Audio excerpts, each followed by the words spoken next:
স্বাধীন কমিশন গঠনের মাধ্যমে ৭১ টিভি সহ গণমাধ্যমে থাকা স্বৈরাচারের দোষরদের দ্রুত বিচারের আওতায় আনার দাবি জানিয়েছেন জাতীয় নাগরিক পার্টির মুখ্য সমন্বয়কারী নাসির উদ্দিন পাটোয়ারি।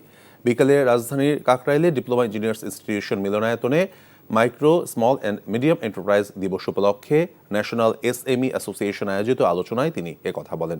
৭১ টিভির প্রতিষ্ঠাবার্ষিকী উপলক্ষে দেয়া শুভেচ্ছা বাণীর জন্য ক্ষমা চান তিনি। আগামী নির্বাচনে জাতীয় নাগরিক পার্টি বিজয়ী হয়ে সরকার গঠন করবে বলেও আশা প্রকাশ করেন তিনি।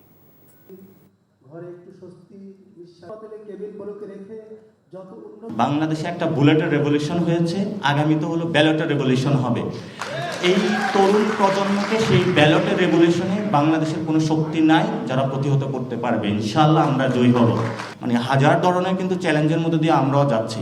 তো ইনশাআল্লাহ আমরা পার্লামেন্টে যাব এবং সরকার গঠন করবে। এটাতে বাংলাদেশের 18 কোটি মানুষের কোনো সন্দেহের কোনো অবতারণা রাখার প্রয়োজন নেই।